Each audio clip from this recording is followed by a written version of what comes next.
I gave up everything so she could chase her dreams, and somewhere along the way she forgot I was part of them. I can't stand these kinds of events. Honestly, I always end up feeling like a prop. Just some extra body lingering on the edges while the so-called important people pat each other on the back and swap stories of success. My wife, Rebecca, is deep in conversation, going on about her latest charity initiative like she's hosting the whole thing. I've already shaken hands with the local MP, smiled politely at God knows how many people, and now here comes Richard Dolly, the head of children's services in the area. If he so much as touches Rebecca's arm again, I swear I might finally say something. The truth is they're not here because they care about the cause. They're circling her like vultures because she's doing well and they want to bask in her glow, maybe even pocket a little credit for themselves. Makes my skin crawl. What's worse, I make myself sick too. I look at where I ended up, teaching mechanical systems at a community college. It's stable work, decent benefits, good pension. But it wasn't the plan. Back before the company folded, I was leading the team in control engineering. I had a future in that field. Then the recession hit hard. I had two choices: move across the country for another job or stay put and accept a teaching role at the local college. Rebecca and I agreed not to uproot the kids. They were settled in school. So I took the safer path. 10 years later, the kids are off to university, and I'm still parked in that same classroom, still giving the same lectures. Meanwhile, Rebecca has taken off. She found herself in the work she's doing now. She's on fire. She always used to tell people I was the smart one, that she was just helping out. But I knew that wasn't true. Rebecca has a gift, not just intelligence but presence. She's a born organizer. She knows how to rally people, how to turn ideas into action. She started out as a nursery nurse, but that was never where she belonged. That role never tapped into what she was capable of. When the manager at her nursery center stepped down, I told her she should go for it. She had the know-how, but what she lacked was self-belief. I tried to give her that. I encouraged her, stood by her, because that's what love is, cheering someone on until they finally see in themselves what you've seen all along. She sacrificed so much for our family. I thought this could be her time now. What I didn't expect was that this time would swallow her whole. And yes, I'll admit it, I'm jealous. Not of her success itself, but of how it's taken over. Her job isn't just a job anymore. It's her life. There's nothing left for us, not even scraps. I'm not bitter about what she's achieved. I'm proud. Really I am. But I mourn what we've lost. When the kids moved out, I thought we'd finally get to live the life we talked about. Travel, reconnect, rediscover each other outside the roles of mom and dad. That dream has all but evaporated. Now I barely see her. That's the only reason I come to events like this. If I don't tag along, I'll never see her at all. A part of me hopes that maybe, if the night goes smoothly, we might end it together, not just under the same roof, but maybe even sharing something small and intimate. A look, a touch, a moment. We take our seats as the awards presentation begins.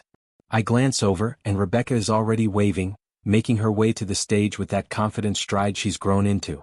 She belongs up there. But where do I belong now? I stepped away from the crowd and found a spot near the far side of the hall, somewhere I could just barely see Rebecca as she took her seat off stage. And of course, right beside her was that same thorn in my side, Richard Dolly from Children's Services. I watched her reviewing her speech, calm and focused. There was a time, up until not too long ago, when she would have run her speech by me, asked for feedback or just talked it through out loud. But tonight? I had no clue what she was going to say. Not a word of it. The host, some local radio personality with a practiced grin, took the stage to run through the evening schedule. The audience quieted down and I settled into my chair, preparing myself for the long haul. Rebecca was nominated for 2 awards, one for her charity organization and one as an individual. I wanted to feel excited for her. But something else had started to settle in my stomach. As the first segment dragged on, I kept watching them. And then, just as casually as anything, I saw it, Richard's hand, sliding down the small of her back. And this wasn't the kind of gesture a colleague makes. It was far more intimate, possessive even, like a message just for her. And she didn't flinch, didn't shift away, didn't do anything to stop him. Suddenly, every excuse she'd given me, the long fundraising weekends in London, the late-night strategy meetings, the conferences, clicked into place. It hit like a punch to the chest. My legs moved before I could think. I stood up. That's when her eyes found mine across the room. She froze mid-sentence. Her mouth parted in shock, just for a second, before she seemed to recover, turning back to the microphone as if nothing had happened. Dolly shifted in his seat, pulling back ever so slightly as if caught. Maybe he didn't see me. But she did. I don't remember how I left that event. I just know that hours later, everything had changed. The crash came out of nowhere. One moment I was gripping the steering wheel trying to make sense of everything, the next, a deafening impact. Metal shrieking. Glass shattering. Then silence except for the faint ring in my ears. When the paramedic arrived, his name was George, I could hear the edge of worry in his voice. Okay, buddy. I'm going to level with you. We're in a bit of a mess here. He crouched beside me, flashlight in hand, checking the damage. There's a metal support from the bridge, it went straight through the car, and threw you into the seat. I'm calling fire and rescue. They'll get you out of here, I promise. He stepped away to make the call, and I sat there alone in the wreckage, blood pooling, pain blooming through my chest, and my thoughts still tangled in Rebecca. Could things actually get worse? Time blurred after that. The next clear moment came in the hospital, dim lighting overhead, the sting of antiseptic in the air. I was groggy, barely clinging to consciousness when the nurse told me someone had come. Rebecca. She burst into the room, eyes red and voice tight. They called and told me you'd been in an accident. Of course I came. What was I supposed to do, just stay home? Her concern felt real. But so did the betrayal still gnawing at me. Despite everything, I didn't have it in me to be cruel. Go home, Rebecca. Get some sleep. You look like you need it. I sure do. My voice was dry, weak, barely above a whisper. The nurse said I should rest anyway. I sucked an ice chip from the little cup beside the bed and watched her hesitate at the door. Maybe I should wait and speak with the doctor myself. I'm not a child and I don't need a chaperone. Whatever they have to say, they can say it to me. Evening came and they'd helped me into a seated position by then, easing the pain with more meds. The world still swam in and out of focus, but at least I wasn't flat on my back anymore. At 6:30 p.m. Rebecca walked in again. She looked better, cleaned up, rested, but her eyes still held that exhausted red tinge of someone who's cried too much and slept too little. She leaned down, smiling gently, and kissed me on the lips. You're looking a little more like yourself, she said. Did the doctor come by? I nodded slowly. Yeah. He said I'm a lucky man. And I guess in some twisted way I am. Just not in the way I thought I'd be. I think back to what the doctor said, that I was lucky to be alive. And maybe from the outside it looked like that. Rebecca echoed those words too. You were lucky. We both are. You survived. And we still have each other. But I couldn't just nod along anymore. Do we? I asked. Do we really still have each other? She didn't answer right away. Just looked at me, caught off guard, like she didn't expect that question. Or maybe she had, maybe she'd been dreading it. All right, she finally said, her voice low, almost fragile. He patted my back. That's it. A friendly pat. It's not worth tearing everything apart over. But it wasn't just that, and she knew it. It was more than a pat, Rebecca. You know it, and so do I. That's not how strangers touch each other. That's not how friends touch each other. I could see the words hit her. Her eyes welled up almost instantly, and she reached for a tissue from the side table. I didn't get any satisfaction from seeing her cry. If anything, it made it worse. She took a few deep breaths, wiped at her eyes, then looked at me, really looked at me. I didn't want this to happen, she said. None of it. I didn't mean for any of it to get so far away from us. We can fix it. We can leave. We can move somewhere new. I'll quit the job. We can start again, find a better life. Please, Jack. Let me try. Let me make this right. I stared at her, heart aching, voice quiet. How is giving up your job going to fix anything? That just gives me one more thing to feel guilty about. It's not just about where we live. You didn't betray me because of geography. I'm not blaming you, she said quickly, reaching out like she wanted to grab the words midair and stop them. But I do blame myself, I said, cutting in. The man you married, he wouldn't have accepted all this. He would have found a way to adapt. He'd have figured something out, even if it meant building a business from scratch. He wouldn't have just faded into the background. Her shoulders dropped, defeated. I thought about Dolly again. What did she expect? That he'd be devastated? That he'd be camped out in her car, writing her love letters under a full moon? No. More likely he wanted to show up tonight. I'd bet anything he tried to convince her. And maybe that's why she was so tense, disgusted even. She'd finally seen him for what he really was. Funny thing is, I wasn't even angry anymore. Maybe it was the medication dulling everything inside me. Or maybe I'd just run out of fire to burn. You don't need to worry about him, I said quietly. He's finished. By tomorrow there'll be an inquiry, and from what I've heard, several women are ready to speak out. One of them's from the college. I tried to tell you about her a few weeks ago, remember? You brushed it off. She blinked hard and the silence thickened. I think you should go, I told her. Right now. And maybe don't come back. Rebecca looked stunned. But I love you. If you really do, I said gently, then let me go. Her head dipped. Her throat bobbed with a swallow. I've known this woman for decades and I've never seen her look like this, like someone who had finally run out of defenses. She leaned in, brushed her lips against my cheek, then turned toward the door. She wiped another tear away, paused just long enough to wave goodbye, and then she was gone. But I knew her. This wasn't over. Not yet. She'd be back. She wasn't done fighting. And if I knew my sons, they'd be here soon too, each one trying to talk me into giving her a second chance. Telling me to think of the years we had. The life we built. The family we made. And maybe I would. But not now. I only pull these out for special occasions, Lauren said with a grin, smoothing down her skirt. You did tell me to look a bit sharper. She spun on her heels in front of me like she was on a runway. Well, how do I look? I looked up, pretending to study the statue towering above us before turning back to her. Well, if you're asking Michael, I said, raising an eyebrow, he thinks you look absolutely stunning. And what about you? She teased. You'll do, I replied with a half smile. Come on, let's make sure everything's in order. I'll introduce you to a few people. She slipped her arm through mine as we walked toward the entrance. Ah, the great Dr. Fletcher, someone said as we entered. Welcome to the Institute. I didn't have the heart to tell the guy that I've been a member for over 2 decades. I've walked these halls more times than I can count. Back when there were no warm welcomes or fanfare. But now, apparently, a decent suit and a polished resume turn heads. He introduced me to his 2 associates with genuine pride. This is the man behind the bionic arm, you saw it featured on TechSpot last week. I quickly corrected him. No, that was the Hornford Labs team. It was a collective effort. I just played my part. Yes, of course, he said, not really listening. But you led the project, didn't you? I nodded politely. It wasn't worth the argument. Then there she was again, Rebecca. My wife.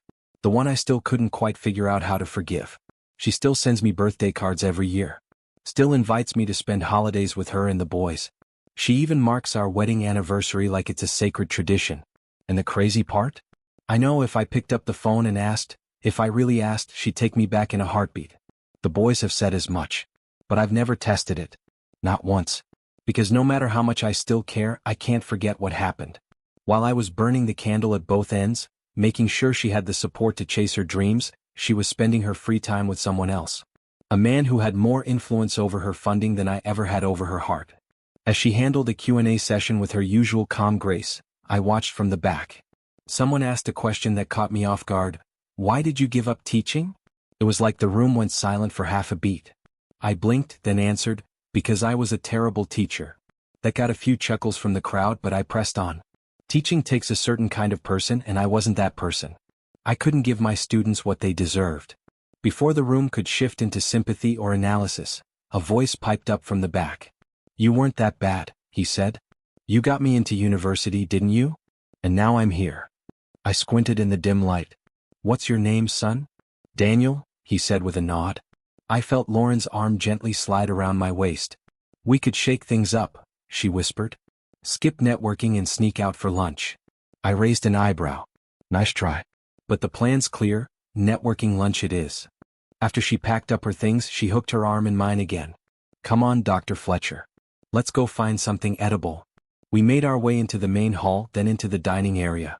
A massive buffet stretched across the room, every dish you could imagine. Lauren moved ahead, casually piling food onto her plate. I felt someone behind me, a familiar presence. I wasn't surprised when a voice cut through the low hum of conversation. You're mistaken, Lauren, it said coolly. This is Rebecca. His wife. There was no warmth in the words, only challenge. Rebecca's tone was sharp, her gaze even sharper as she stared down Lauren, waiting, daring her, to respond.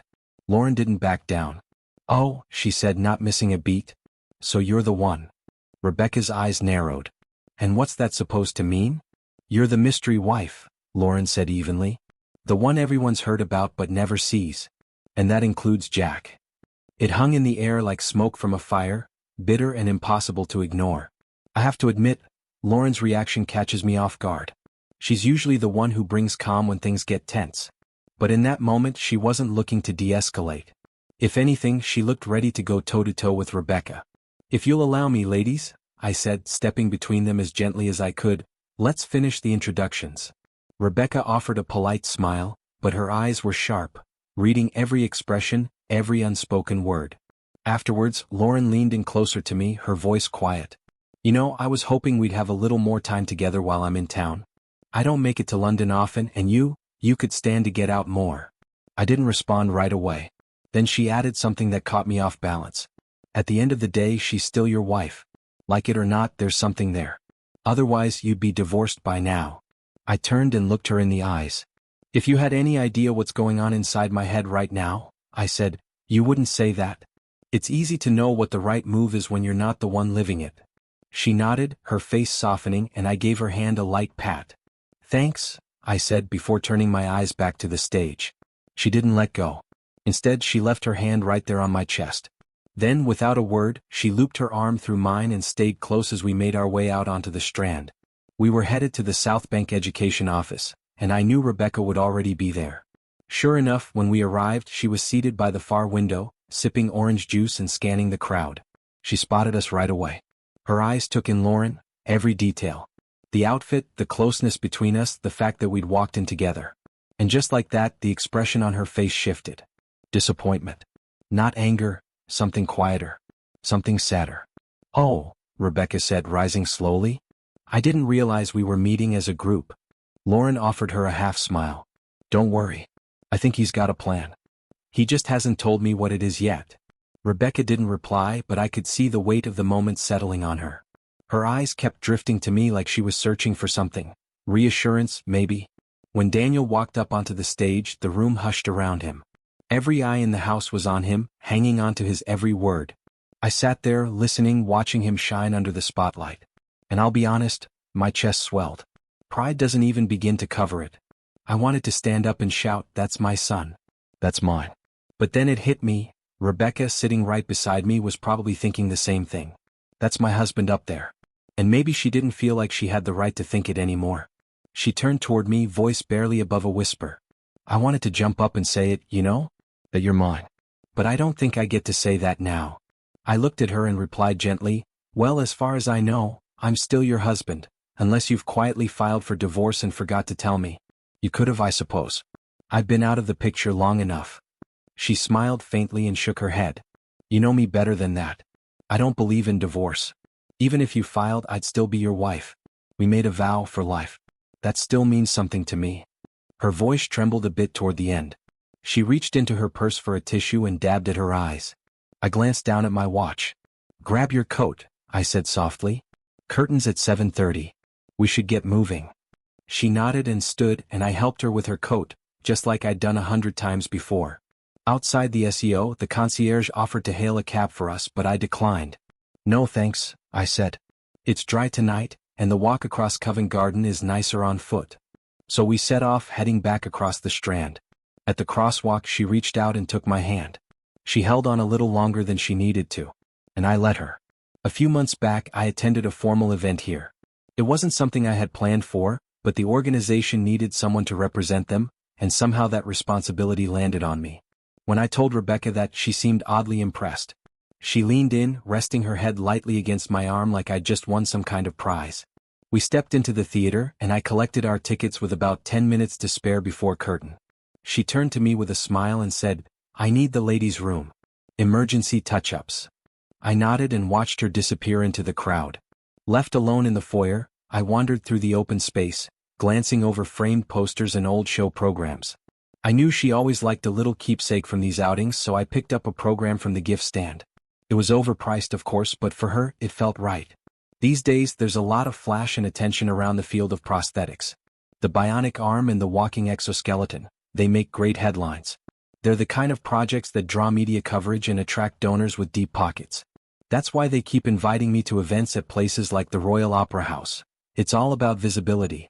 And sure, the devices will eventually make money, but the real income for the labs comes from our work on control systems. That's where I struck gold, a flexible contract that lets me travel, give lectures, and pocket most of the speaking fees. Ironically, it was the arm, The same one they treat like a publicity stunt, that's opened the most doors. Just this year, I spent 6 weeks in the States touring universities speaking on innovation panels.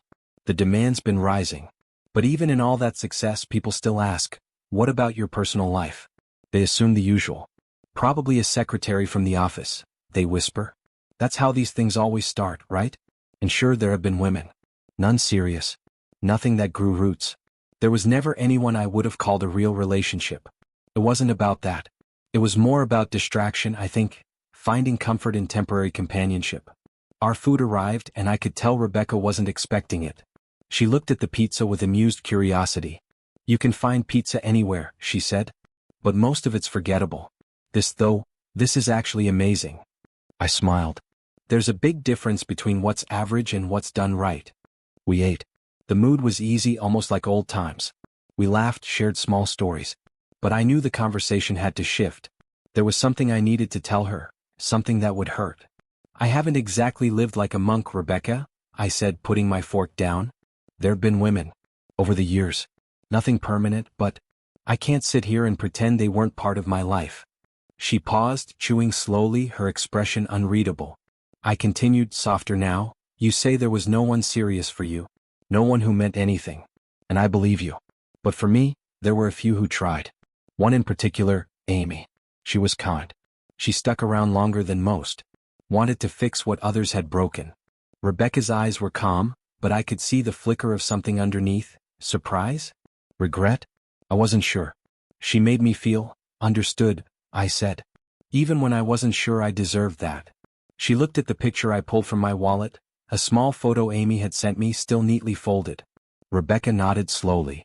She's beautiful. She looks happy. She was, I said. And for a while she made me believe I could be too. Looking back, I didn't treat Amy the way she deserved. She gave me her time, her support, everything she had to give, and I took it. All of it. What did I give in return? Nothing that mattered. No commitment. No future. I used her kindness like a crutch and left her carrying the weight alone. What confuses me now is something different.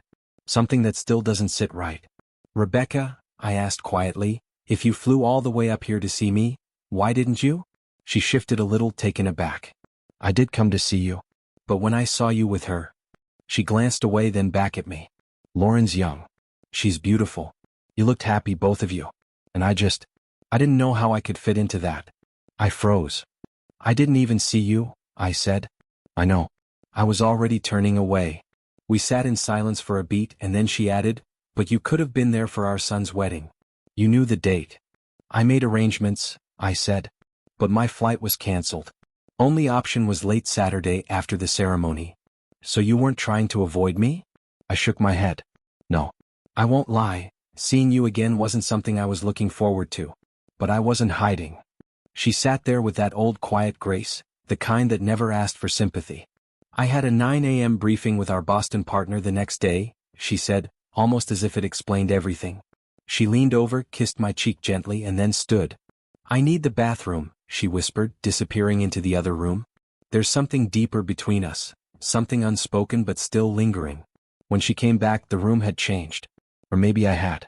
She sat close and I could feel the weight in her touch. The longing. There's still more for us, Jack, she said softly. If we let there be. She was reaching for something intimate, something she believed might pull us back together. But it hit me in that moment that she still didn't fully understand. She hadn't really heard me. Or maybe she didn't want to. I gently pulled back. Rebecca, we've got a long road ahead. I'm not saying no. But I'm not saying yes either. This, right here, is just a beginning. Maybe. She wrapped herself around me like she was trying to hold time still. Maybe, I repeated, the word sounding smaller the second time. I've been offered a job, she said, her voice against my shoulder. Deputy Head of Children's Services. In Cambridge. I sighed. Then go. Take it. If it's what you want, don't wait on me. I can't promise you anything. She tightened her arms around me, not ready to let go. But she didn't argue. I know teaching wasn't your favorite chapter, she said a moment later, pulling back to look at me.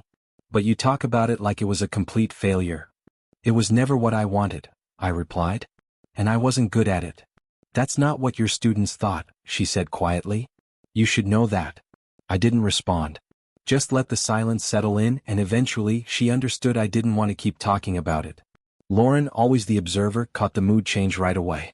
"Rebecca seems nice," she said lightly, trying to steer things back to neutral ground. "Actually pretty attractive." I looked at her sideways. "Lauren, I didn't know you swung both ways." She smirked and jabbed me in the arm. "Sorry to disappoint you, but she's not my type." Just because I say someone's pretty doesn't mean I'm interested." We turned a corner and I pointed to a plain-looking building across the street. "Voila. Browns?" She squinted. "That's Browns? That's where all the high-flying city types spend their bonuses? The outside's kind of underwhelming." "That's why we're not eating outside," I grinned. "Come on. Our reservation's at 1, and I'm sure there are people at the bar hoping we no-show." We crossed the street and in less than a minute, we were seated at our table. The conversation settled into that quiet hum of familiarity. Still, I could feel the weight of something unspoken pressing down. "I'm not sure you'll ever look at me the same," I said softly, eyes on my plate. "There are people who think I act like a spoiled child," I added. "Maybe they're not wrong." "I'll worry about that later," she said. "I promise, I'm not here to judge you. If you want to talk about it, I'm listening." "Okay," I said, exhaling slowly. "Where do you want me to start?" She looked right at me. "The beginning. Always the beginning." And for a moment I just sat there thinking, where is the beginning? I began from the only place that made sense, telling Lauren about why I took the teaching job in the first place. How I'd chosen stability over ambition to keep the boys in their school, to avoid uprooting them just when they needed consistency the most. When I got to the part about Rebecca landing her new position, and how I'd stood behind her, encouraged her to go for it, Lauren reached across the table and gently squeezed my hand. She didn't say anything, didn't have to. I was going to say more, but we were out of time. I signaled for the bill, paid up, and we stepped out of Brown's and into the fresh afternoon air, heading toward the hotel. "Think we've got time to say goodbye to Michael?" I asked with a chuckle. She laughed. "He's grown on you, hasn't he?" "Yeah," I admitted. "He really has. Quite a character. The real reason," she added, slipping her hand through my arm, "is that I needed the walk. That pizza nearly knocked me out." As we strolled along, she turned to me, smiling. "Oh, and I solved your statue mystery." "The talking statue?" "Daniel. He got there just as we were heading inside. Heard what you said and couldn't resist playing ghost." I shook my head, laughing quietly. "That kid's too clever for his own good." Soon we reached the entrance to Charwell Place, the sleek building where Daniel lived. It was a tall, modern block with an impressive front facade, glass, stone, understated elegance. Daniel's done well for himself, I thought, pressing the buzzer and waiting. No answer. I was about to leave when I heard movement inside. A moment later the door opened and there he was, Daniel in a bathrobe, hair still damp from the shower. We exchanged a few casual words, but my mind wasn't in it. Something had shifted inside me during that walk. The truth I'd been avoiding had settled in quietly, like dust in the corners of my chest. I could no longer pretend that Rebecca and I were just going through a rough patch. It wasn't about the affair anymore. I wasn't mourning the attention she gave someone else. It was the trust, the lying, that lingering ache of deception. Even if there were other explanations for the late nights and sudden changes, reasons that matched her stories, the fact that I was still asking those questions told me everything I needed to know. After 5 years, I still couldn't take her word at face value. And for the first time in all that time, the weight of that hit me. Tears welled up in my eyes as I finally accepted the thing I'd been running from. My marriage was over. Lauren didn't say a word. She just slid her arm around my shoulders and pressed a tissue into my hand. Her presence alone was enough in that moment. I leaned into it, letting the grief come. Later, in the back of a cab, we sat quietly, hand in hand. I gave the driver my address, the familiar words catching in my throat. Home. When we arrived, I handed the cabbie enough to cover the round trip and told him to wait. Then Lauren and I stepped out together, walking slowly toward my front door. I turned to her, taking in the softness in her expression, the way she had simply been there through everything. "Thanks, Lauren," I said quietly. "I'm glad you came with me today." I leaned in to kiss her cheek, a simple gesture of gratitude, but before I could pull away, her arms slipped around my neck and suddenly, my lips were pressed against hers. It wasn't planned. It wasn't forced. It was warm and soft, and for a moment, nothing else mattered. Her lips parted slightly, just enough to pull me in, but I stopped myself. I pulled back, catching my breath just as I saw the taxi pull away from the curb. "Damn," I muttered. I told him to wait. Lauren gave me a look, Not angry, not surprised. Just curious. What is it you're looking for, John? She asked. Are you still thinking about her? I didn't answer right away. Instead, I slid my arm around her waist and pulled her close again. This time, I kissed her with more certainty, more intention. It was spontaneous, messy, and deeply real. A few other guests nearby chuckled as they passed, but I didn't care. When the doors opened and we stepped out, she looked at me with a sly smile. For what it's worth, I said, holding her gaze, Caroline barely crosses my mind these days. We began walking together, arm in arm, the cool air brushing against our faces. For the first time in a long time, something felt possible. You were right, I added. I do miss something. She tilted her head. Since we finished the ARM project, there's been this gap. A silence. And it's not the media buzz I miss. That stuff never really mattered. I looked out across the city, the familiar hum in the distance. What I miss is belonging to something. Being part of a mission. Team. Something that made me feel like I was building toward something bigger than myself. We walked down the gentle slope toward the river, the city unfolding in front of us. There, standing in the sunlight like he always has, was Michael Faraday, statue solid, silent, timeless, overlooking the Thames with the same quiet confidence that had inspired generations. We stepped into his little garden. Lauren reached out and touched his bronze foot with a reverence that made me smile. Good morning, Michael, she said. Nice to see you again. Then she looked over her shoulder at me. How does it feel to be the subject of John's first TV special? Hold on now, I said, laughing. Nothing's official. Just an idea I've been playing with. Oh, come on, John, she teased. You've been wrestling with it for weeks. Don't act like you haven't already written half the script in your head. I looked up at Faraday's stern, watchful expression and felt a surprising pull, an old spark I hadn't felt in years. Maybe this was the beginning of something.